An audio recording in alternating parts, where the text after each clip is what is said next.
palavra de Deus é viva e eficaz. É poderosa para salvar, restaurar, empoderar e enviar. Por isso, prepare-se. Você está prestes a ter um encontro com ela. Sabemos que o Senhor já fez grandes coisas até aqui, mas ainda há uma mensagem especial para o seu coração. Você está preparado? Para acompanhar a mensagem e os versículos usados, preparamos um esboço digital que está disponível no aplicativo Igreja da Cidade, disponível para Android e para iOS, e em nosso site, que pode ser acessado através do QR Code. Vamos juntos, com muita expectativa, receber tudo aquilo que Deus tem para nós neste ano sobrenatural.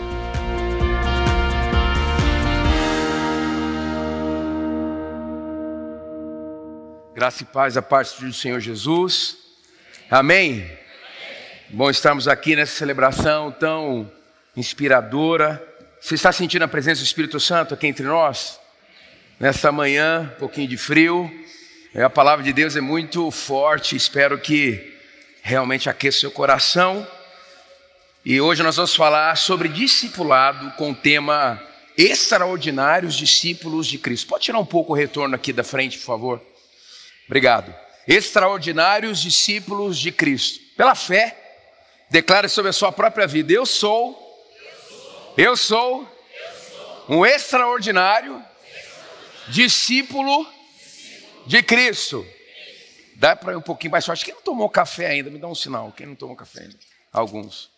De novo. Eu sou um extraordinário discípulo de Cristo. Vamos aplaudir o Senhor Jesus? A sua obra na nossa vida é linda. Aleluia. É perfeita e completa. Eu me entreguei a Jesus nessa igreja aqui com 7 anos de vida. Numa mensagem, hoje pastor Joel de Souza, eu tinha 7 anos de idade. Nós estávamos lá no Campo Centro, não tinha um templo ainda do Campo Centro. Era um pequeno salão. E eu lembro que eu estava sentado ali. E a mensagem foi feita.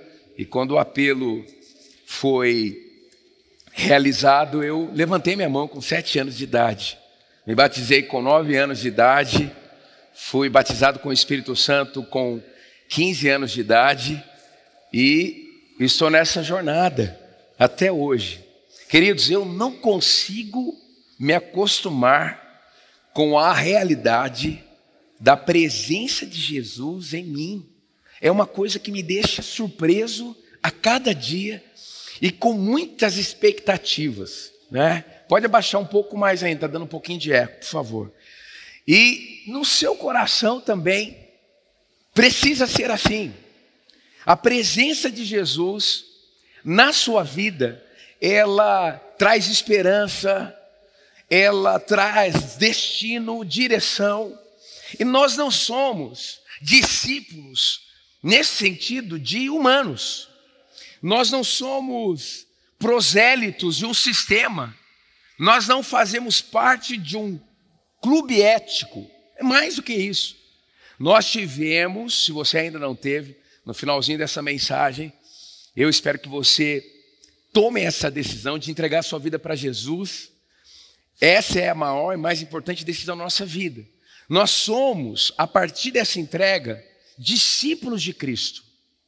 E o discipulado leva toda a nossa jornada aqui na terra. O apóstolo Paulo, ele mesmo se autodenomina um apóstolo fora de época.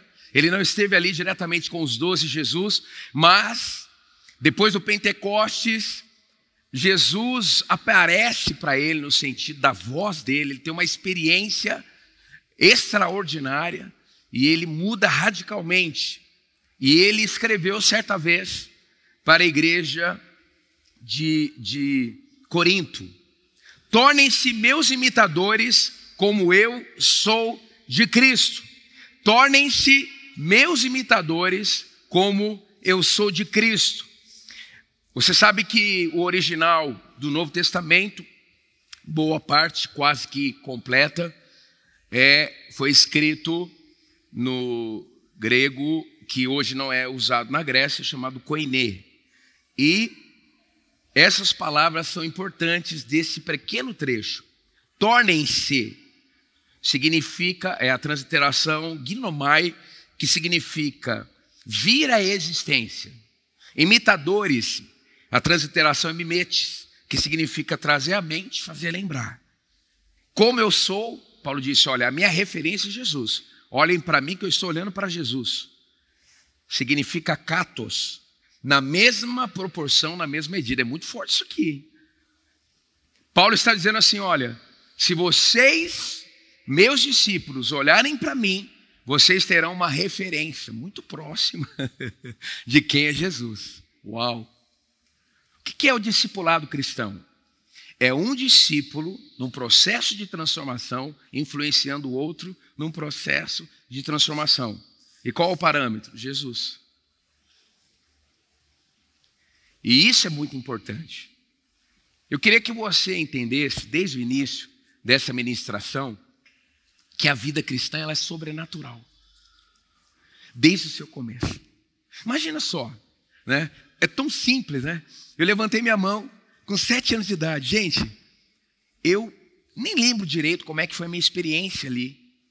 Mas eu nunca mais fui o mesmo. Mesmo menino junior, ali na transição, tendo consciência de pecado, me arrependendo, melhorei no futebol. Era briguento demais.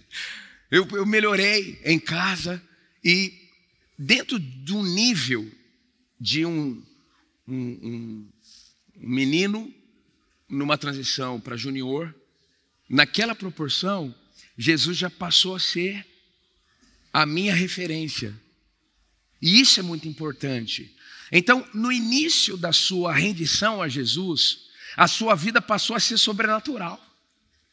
O céu é um lugar. Quantos almejam o céu aqui? Me dê um sinal. Aleluia, aleluia, aleluia. Está mais próximo hoje do que ontem, aleluia, aleluia, aleluia. Nessa segunda-feira, não vai ser uma segunda-feira difícil não. Você estará mais próximo do encontro com Jesus do que neste domingo, aleluia, aleluia. Por isso que a gente é o povo da esperança, da expectativa, da fé, das promessas. Então, é muito importante a gente entender essa realidade. O céu é um lugar, mas o céu começa quando Jesus entra na minha vida.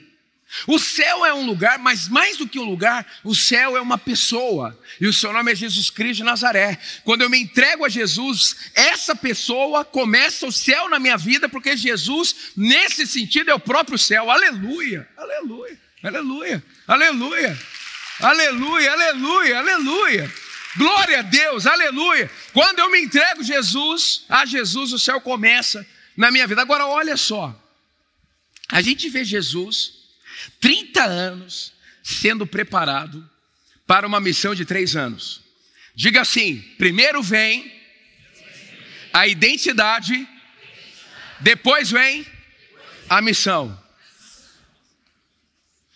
Não podemos trabalhar a missão antes da identidade.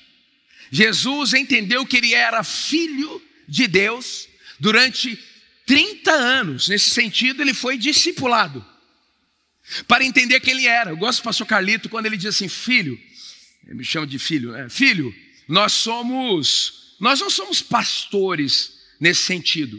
A essência da nossa identidade é nós somos filhos de Deus. E a nossa missão é cuidar do povo de Deus. Mas a nossa identidade precisa ser bem resolvida, né? Daqui a pouquinho nós vamos passar, daqui a uns anos, a liderança dessa igreja aqui de São José, por exemplo, né? Para um jovem. E aí o pastor Fabiano vai entrar em depressão, porque ele não é mais um dos líderes principais da igreja. Não, eu tenho que voltar para aquela experiência de 7 anos de idade. Quando Jesus entrou na minha história nunca mais foi a mesma. Eu passei a ser um filho de Deus e aprender as implicações disso. Você não é aquilo que você produz. Você é filho de Deus. Você tem as marcas das digitais de Deus. Ainda quando você não era uma pessoa, Deus já havia te conhecido. Aleluia, aleluia. Salmo 139. Por isso não se compare com ninguém, querido. Por isso que no céu nós teremos surpresas. A Bíblia diz que muitos dirão, Senhor, naquele dia, em teu nome expulsamos demônios, fizemos proezas, maravilhas. E aí no julgamento, apartai-vos de mim, eu não conheço vocês. Então a experiência precisa ser real. Agora vamos andar mais um pouco. No Antigo Testamento, discípulo era um estudante, né? Era aquele que aprendia, aquele que ensinava e aquele que exercitava aquilo que foi aprendido. O discípulo de Cristo vive como um filho amado de Deus, fazendo o que o Pai pediu e ensina que ele deve fazer. No texto bíblico está assim: Jesus lhes deu esta resposta: eu lhes digo verdadeiramente que o filho não pode fazer nada de si mesmo, só pode fazer o que o Pai fazer, porque o Pai faz, o que o Pai faz, o filho faz, o que o Pai faz, o filho também faz. Então essa é a essência do discipulado cristão. No Novo Testamento a palavra discípulo significa aprendiz, pupilo, aluno. Significa estar sob um processo também de avaliação, de feedback ou de retorno. Precisamos de alguém para nos instruir, nos encorajar e para nos avaliar nesse sentido. Na leveza, sem religiosidade, mas um inspirando o outro. Querido, guarde uma coisa: o cristianismo é uma fábrica de transformação de gente. Uma fábrica no sentido positivo. Você não parou para pensar, não? Eu penso toda hora e oro por isso. Como que a gente tem tanto cristão no Brasil, o Brasil não melhora em algumas coisas? Isso não te incomoda, não? Me incomoda. Bastante. Bastante. Você pega um lugar como o Rio de Janeiro, o Brasil inteiro é essa realidade, mas o Rio de Janeiro, né? A gente tem uma sucessão de governadores afastados por corrupção. Uma cidade, o Rio, vamos pegar o Rio, a cidade. Você dá um passo, você bate na porta de uma igreja evangélica, cristã evangélica. Isso não te incomoda, não? Mexe muito comigo. Qual que é o termômetro da transformação da igreja de Cristo em um lugar? É a sua transformação. Amanhã você vai ser persuadido a mentir no seu trabalho. Se você mentir, você diminui o seu impacto como discípulo. E o avivamento não vem, querido. Se eu ceder à pressão e buzinar desesperadamente no carro, descer para brigar, xingar, eu diminuo o impacto do meu discipulado cristão. Vai diminuir essa perspectiva de dizer assim: olha, sejam meus imitadores. É a coerência do que cremos, pensamos, acreditamos e fazemos que transforma. Por isso que a gente precisa ter a linha do tempo e resolver a nossa vida, para que o nosso legado aumente, que tem a ver com a nossa transformação. E aí a gente pega a história de Pedro. Quantos já ouviram falar da história de Pedro nos evangelhos? Meu sinal. Pedrão não é brincadeira, não. Pedrão merece ser abraçado do céu, gente. Tem um Pedro aqui, né, Pedro? Pedro merece ser abraçado do céu. Pedro é sensacional, né? Pedro é tipo, igual Ian fala, né? Vai Corinthians, né? Pedro é impressionante. Pedro é a gente como a gente. Uma das coisas mais emocionantes quando o pastor Carito nos leva para Israel, ou quando a gente vai para Israel com a nossa família espiritual, é chegar nos possíveis lugares onde eles foram chamados para pescar homens. Rapaz, até hoje, você olha e fala assim: meu Deus, por que a minha vida é tão complicada? Porque a minha vida, ela é em torno de ter. Por que eu tenho a síndrome de que está faltando alguma coisa? Cara, os caras vieram assim, do nada. Do nada. Sabe por que Pedro era pescador? Porque ele não tinha conseguido acompanhar intelectualmente a escola judaica. Aí esses meninos que não conseguiam voltavam para a profissão do pai. Jesus escolhe logo Pedro para ser o líder da gente. Ei, você que tem um QI extraordinário aí. Pedro, na sua simplicidade, foi usado por Deus para trazer o evangelho até você. E às vezes a gente, na nossa sabedoria toda, a gente não consegue atravessar o evangelho da nossa casa para o outro lado da rua. Querido, deixa eu dizer uma coisa para você. Se a gente continuar olhando para o nosso umbigo, sempre vai ter um nível de depressão na nossa vida e de tristeza. Porque a Bíblia é: busquem, pois, em primeiro lugar, o reino de Deus. Você sabia que a maioria dos problemas aqui nessa sala está na mesma perspectiva? Se a gente voltar o curso da nossa vida para o céu, acabou o problema. Porque às vezes nós estamos na terra sem a perspectiva da influência do céu. Aí a gente tem Jesus, mas vive como se não tivesse. Pedro não. Pedro durante 3 anos passou por um processo. Gente, já pensou? Pedro um dia falou assim: Jesus, você não vai para a cruz não. Olha só, né? Jesus, você não vai para a cruz não. Jesus vira para ele: para trás de mim, Satanás. Meu Deus. Quem aguentaria ficar na igreja de Jesus? No discipulado de Jesus nesse sentido? Ei, presta atenção. Vamos parar de ser mimimi, gente. Eu gostaria de crescer, então espere puxões de orelha, pastora Vivian. Todos nós. A pessoa fala: pastor, o senhor até que não é baixinho, mas o senhor tem uma orelha pequenininha, né? O menino estava colocando um negócio agora, tem que ficar apertando aqui, por quê? É de tanto puxão de orelha que eu já levei. A minha orelha foi diminuindo. Pedro ouviu assim: olha, Pedro, você está sob a influência do diabo. Para de pensar assim. Por quê? Ei, volto no argumento anterior. Pedro estava pensando na terra e Jesus estava pensando na eternidade.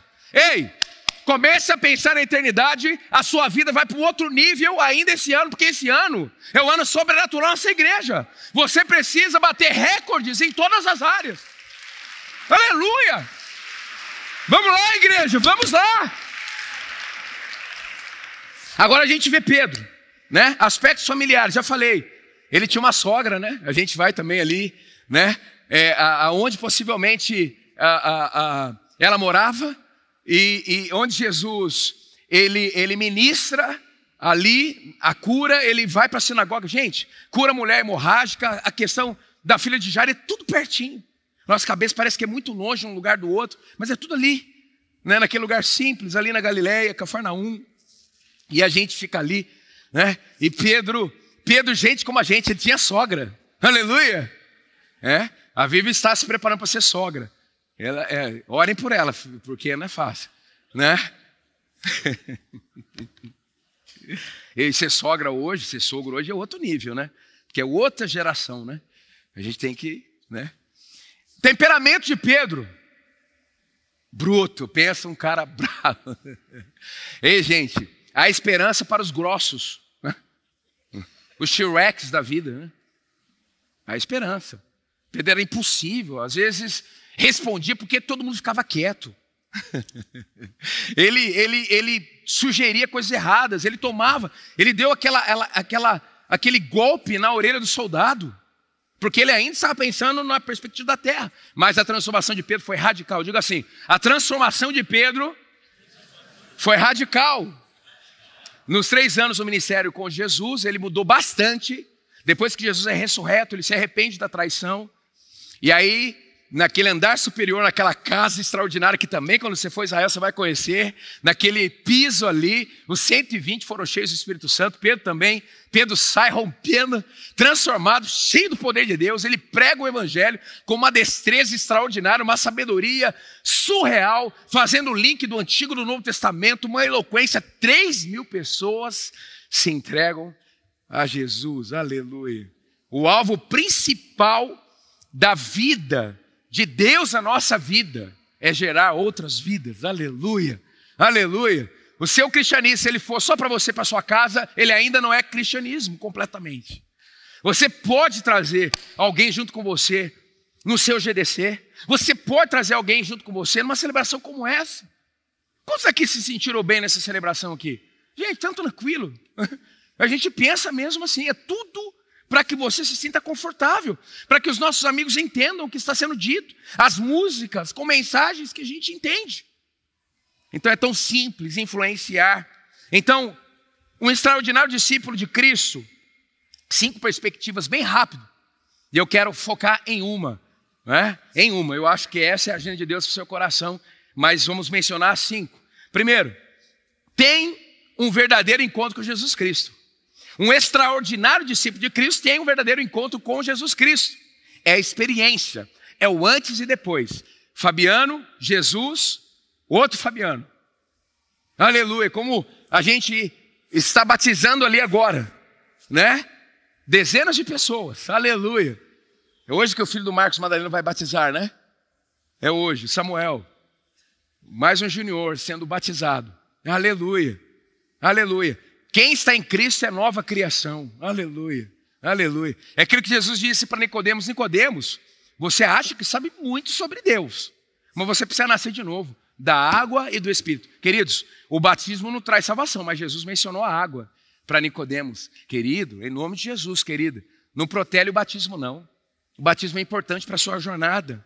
Então, tem que ter uma experiência. Então Jesus disse a Simão, Pedro, não tenha medo, de agora em diante você será pescador de homens. Aleluia. Ele só aplicou aquilo que ele já era para a conotação espiritual. Em segundo, um extraordinário discípulo de Cristo reconhece que Jesus Cristo, quem Jesus Cristo verdadeiramente é. Tem a experiência é o impacto, e depois tem a sequência, que é o discipulado do processo.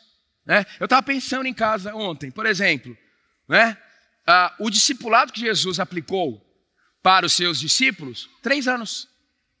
Né? E depois desceu o Espírito Santo para continuar. Então, como que a gente vai conseguir romper na nossa vida cristã em menos de 3 anos, por exemplo? Por isso que a gente tem que pegar firme nos processos da igreja.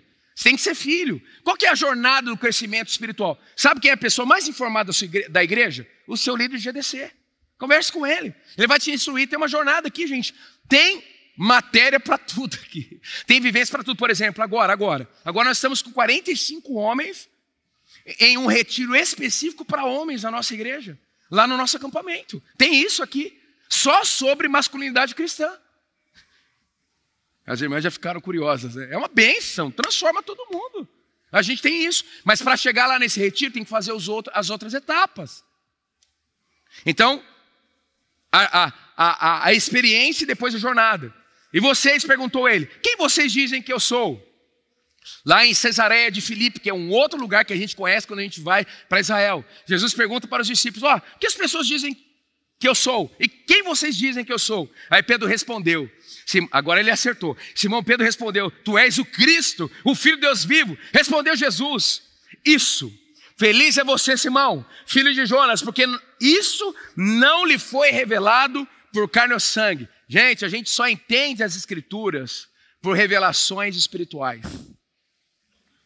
Quando você se entrega a Jesus, o Espírito Santo, ele mora dentro de você. Ele habita em você. Isso aqui deixa de ser um livro para ser boca de Deus. Tem gente que fala assim, nossa, eu leio a Bíblia tanto, mas eu não entendo nada. Nasça de novo. Espiritualmente, seus sensores serão ligados e você vai para outro nível. Quem é Jesus Cristo para você, querido? Querida, nessa manhã, o que Jesus mudou na sua vida, antes e depois? Quais momentos da sua vida você percebeu a presença de Jesus? Talvez essa manhã mais uma vez, eu espero. Aleluia. Em terceiro, um extraordinário discípulo de Cristo entende a necessidade de mudar a sua vida. Eu acho que essa é a agenda de Deus essa manhã. Entende a necessidade de mudar a sua vida. Quando Simão Pedro viu isso, prostrou-se aos pés de Jesus e disse, afasta-te de mim, Senhor, porque sou um homem pecador. Nessa experiência, Pedro teve uma consciência de quem era. Quanto mais você percebe quem Deus é, santo, mais você percebe o seu potencial. Você é um pecador, eu sou, mas nós não podemos ficar na perspectiva nossa, mas em relação a quem imitamos. Se Deus é santo e Ele me chama de santo, eu tenho que caminhar para aprender a viver em santidade. Em todas as facetas da minha vida, nas emoções, na sexualidade, nas finanças, no caráter, na relação com a família e nos papéis que eu assumo na sociedade. Ser íntegro, uma só pessoa. Você tem que perceber que quando Jesus entra na sua vida, tudo muda radicalmente. Às vezes o diabo tenta trazer uma culpa de algo que aconteceu no passado, você já pediu perdão. E aí você às vezes até questiona, será que eu sou salvo mesmo? Só essa pergunta significa que você é. Que você está sob uma nova influência e direção que é o Espírito Santo de Deus. Outra coisa é quando você peca, o mal-estar que chega. Você fala mal. Você fala, por que eu fiz isso? Esse mal-estar, entre aspas, significa que você nasceu de novo. É uma boa notícia, apesar de ruim notícia. Você tem que focar nisso. Realmente você não tem mais nada a ver com o pecado. Sabe o que acontece? Porque a gente desliza em alguns momentos e ficamos presos para coisas que nós já vencemos. Porque a gente não entendeu exatamente o que significa ressuscitar com Cristo. Você morreu em Cristo. Por isso que o batismo prefigura isso. Você é uma nova criatura. As coisas velhas passaram. Eis que tudo se fez novo. Na versão mais antiga, que é a minha, né? É tão antigo. Eis que tudo se fez novo. Sabe o que acontece quando a gente derrapa? A gente vai buscar uma mochila, que é um local que tem coisas relacionadas ao homem que morreu. Quando eu peco, é porque eu fui buscar essa mochila, essa bagagem. O que a gente vai encontrar na hora que abrir? Não vai ser o caso aqui, tá? Vai encontrar o quê? Nada que preste. Porque está morto. E vai cheirar mal. Michael Ells diz assim, um autor que eu gosto muito. Quando você peca, é o dia que você decidiu ir para o cemitério. Visitar alguém que já morreu, que é você mesmo. Tem que se desvencilhar disso aqui, gente. De uma vez por todas. Uma vez eu disse para um discípulo, só para brincar com ele, porque ele derrapava muito, eu disse assim, ele falou, pastor, você não peca não? Eu falei, rapaz, eu não lembro a última vez que eu pequei. Ele ficou chocado. Porque quem nasceu de novo vive na perspectiva de nunca mais pecar. Porque você morreu para a antiga vida. Se você continuar ouvindo o Espírito Santo, não tem para quem pecar. Para que pecar? Por quê? Porque você não combina mais com o pecado. Porque você está sob a influência do céu. Porque agora você é nação santa, povo adquirido. Aleluia! Em quarto, um extraordinário discípulo de Cristo vive ousadamente a sua fé em Jesus Cristo. Aleluia! Você tem a experiência, você desenvolve o seu conhecimento, você muda radicalmente e você aplica a fé na segunda-feira, na terça-feira. Aleluia. Senhor, disse Pedro, se és tu, manda-me ir ao teu encontro por sobre as águas. Venha, respondeu ele. Então Pedro saiu do barco, andou sobre a água e foi na direção de Jesus. Meu Deus do céu. Pedro, homem como nós, andou sobre as águas. Não pregue sobre o momento que ele se afundou. Porque ninguém, eu não tenho relato nas escrituras que nesse nível teve esse encontro com Jesus andando pelas águas. E nem na história do cristianismo alguém que andou, porque Jesus disse para andar. Aleluia, Pedro andou. Ou seja, é possível você viver o sobrenatural aqui na terra. Quando a notícia do câncer chegar, é possível você aplicar fé e dizer assim, olha, o câncer não é maior do que o poder de Jesus.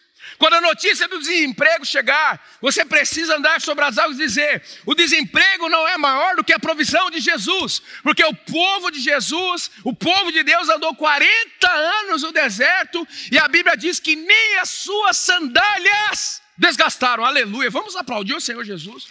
Aleluia, aleluia, aleluia. Temos que andar pela fé. Aleluia, aleluia. Queridos, guarde isso, se você andar na perspectiva da terra, a sua vida será fútil. Se você andar na perspectiva do céu, faz sentido, tem propósito e vai valer a pena. E vai valer a pena. Aleluia, aleluia. E em quinto, um extraordinário discípulo de Cristo arrepende-se de seus erros e volta-se para Jesus. Quando acontecer, queridos, eu não saio programado para pecar, de verdade. Já estou na minha jornada cristã há muitos anos, mas eu aprendi esse segredo. Eu estou morto para a minha antiga vida. Não tem mais nada a ver com o pecado. Não tem mais nada a ver com a agenda do pecado. Ressentimento, tristeza, orfandade, inveja. lascívia, não tenho mais nada a ver com isso. Se eu continuar olhando para Jesus, eu vou ser dominado, influenciado por aquilo que eu estou mirando. Aleluia! E você vai chegar num nível de santidade que as pessoas começarão a olhar para você e se aproximarão de Jesus. Aleluia! Aleluia, aleluia, porque cristão significa pequeno Cristo. Uau! Aleluia, aleluia. Queridos, eu fico feliz demais, o que aconteceu na história da nossa igreja. É um susto, né? Assim, bom. A gente cresceu demais. A nossa igreja é muito influente, mais do que você imagina, os nossos pastores e tudo mais. Mas o que mais me toca é ver o pastor Carlito numa segunda-feira, a mesma coisa, preocupado em fazer a nossa igreja cada vez mais santa, com intenções purificadas. Nas reuniões de pastores, sempre nós conversamos. Como está a sua vida? Suas finanças, sua sexualidade, seu caráter. Você tem ouvido a voz de Deus? Você sabe no púlpito porque você tem ido para o secreto? Você é digno nesse sentido de ser imitado? É isso que Jesus quer para a sua história. É assim que esse altar é. De apaixonados discípulos de Cristo, que não se contentam com o nível que chegaram, mas querem continuar. Gente, você 8 horas da manhã numa igreja, não tem dúvida do que você quer, e muito menos do que o céu quer em relação à sua vida. Não há dúvidas. Você nasceu para ser um discípulo extraordinário de Jesus. E aí, ele sai, Pedro, desse contexto de discipulado. Como eu disse, o Espírito Santo veio sobre ele. Em Atos 2:38 a 41, Pedro respondeu: arrependam-se, cada um de vocês, e seja batizado em nome de Jesus Cristo, para perdão dos seus pecados, e receberão o dom do Espírito Santo, pois a promessa é para vocês, para os seus filhos e para todos que estão longe, para quantos o Senhor, nosso Deus, chamar. Com muitas outras palavras os advertia e insistia com eles: salvem-se, geração corrupta. Os que aceitaram a mensagem foram batizados. Naquele dia houve um acréscimo na igreja de Cristo que nascia ali de 3.000 pessoas. É tanta transformação que você passa a ser um agente transformador por onde você for enviado. Não se trata apenas da sua profissão, do seu negócio, do seu academicismo, do seu casamento. É muito mais do que isso. Minha filha vai casar daqui uns dias. Eu não consigo olhar para ela e para o Elton e ver simplesmente duas famílias que se encontraram. É muito mais que isso. É o reino. É o avanço da igreja. Independente para os montes que eles forem, levar ao céu e continuar esse legado.